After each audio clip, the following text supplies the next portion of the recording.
കുറെ സുഹൃത്തുക്കളും കുറെ ബന്ധുക്കളും കുറെ നാട്ടുകാരൊക്കെ പോയി. ഒരു പ്രതീക്ഷിക്കാത്തൊരു സംഭവമായിരുന്നു. ക്യാമ്പിൽ ഉള്ള ആളാണോ? ക്യാമ്പിൽ വന്ന ആളാണോ? അതെ. എവിടെ നിന്ന് വരുന്നയാ? ചൂരൽമല. വീടൊക്കെ പൂർണ്ണമായി നശിച്ചു. എന്താ ഒരു സാഹചര്യം? വീട് അവിടെ ഞങ്ങളെ വീടിന്റെ ഒരു 20 വീടിന്റെ താഴേക്കാണ് പൊട്ടിപ്പോയത്. കുറെ സുഹൃത്തുക്കളും കുറെ ബന്ധുക്കളും കുറെ നാട്ടുകാരൊക്കെ പോയി. ഒരു പ്രതീക്ഷിക്കാത്തൊരു സംഭവമായിരുന്നു. പിന്നെ അന്ന് രാത്രി പറഞ്ഞ കുറെ ആള് രക്ഷപ്പെട്ട് ഓടുകയും പിന്നെ കുറെ ആൾക്കാർ കാട്ടിലൊക്കെ നിന്നത്. അങ്ങോട്ട് പോയിട്ട് നിൽക്കുമ്പോൾ കുറെ അപ്പുറത്ത് ആന. ഭയങ്കര ദുരിതമായിരുന്നു അന്നത്തെ ഒരു രാത്രി. ഈ ആന എന്ന് പറയുന്നത് ഈ ഉരുൾപൊട്ടലിന് ശേഷമുണ്ടായ അനുഭവമാണോ പറയുന്നത്? അന്ന് രാത്രി കുറെ ആനകൾ അവിടെ ഉണ്ടായിരുന്നു.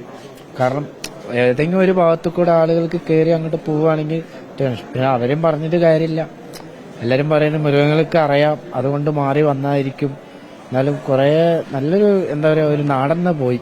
ഇനി എന്ത് ചെയ്യും, ഇനി എന്ത് അങ്ങോട്ട് എന്നുള്ള ചിന്തയിലാണ് ഇപ്പോൾ എല്ലാവരും. ദുരിതാശ്വാസ ക്യാമ്പിൽ നിന്നൊക്കെ വിട്ടുകഴിഞ്ഞാൽ പിന്നെ പോകാനൊരു ഇടമുണ്ടോ? എന്താണ് നിങ്ങളുടെ അത്തരം ഒരു പശ്ചാത്തലമൊക്കെ എങ്ങനെയാ? വീട് പോയവർക്കൊന്നും ഇനി അവരെന്ത് ചെയ്യും എന്നുള്ളൊരു ഇതിലാണ്. അവര് ഇപ്പൊ ഇതൊക്കെ കൂടിപ്പോയ 2 ആഴ്ചയോ അങ്ങനെയൊക്കെ ഉണ്ടാവുള്ളൂ. ഇതിൽ നിന്ന് പോയി കഴിഞ്ഞാൽ അവർക്ക് ഇനിയിപ്പോ എവിടെ നിൽക്കണം എന്താ പറയുക, പെരുവഴിയിൽ നിൽക്കുന്ന പോലെയാണ് ഇപ്പോ എല്ലാവരും അവസ്ഥയും. കാരണം അതിനിപ്പോ ഗവൺമെന്റ് എന്തെങ്കിലുമൊക്കെ ചെയ്തു കൊടുത്താൽ മാത്രമാണ് എല്ലാവർക്കും. എന്തായാലും പോയത് എന്തായാലും തിരിച്ചു കിട്ടൂല.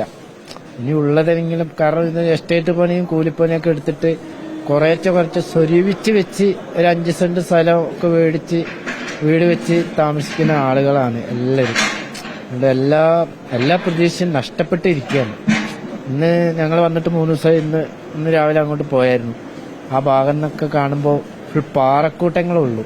കുറെ വീടുകളൊക്കെ ഇടിഞ്ഞിട്ടും കുറെ സുഹൃത്തുക്കൾ പോയി, കുറെ നാട്ടുകാർ, അയൽവാസികൾ.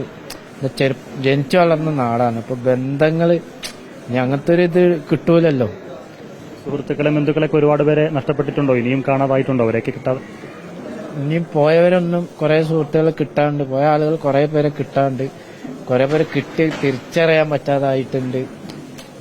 എന്താ പറയാ, കുറെ എല്ലാവരും ചില വീടുകളിലൊക്കെ കുട്ടികൾ മാത്രം 2 ആള് പോയ കുട്ടികൾ മാത്രം, അച്ഛനമ്മയില്ല. അച്ഛനമ്മയുണ്ട്, കുട്ടികളില്ല. ഭയങ്കര ഒരു ദുരിതത്തിലാണ് ഉള്ളതിപ്പോ. ഞങ്ങൾക്കിനെ കണ്ടിട്ട് സഹിക്കാൻ പറ്റാത്തൊരവസ്ഥയാണ്.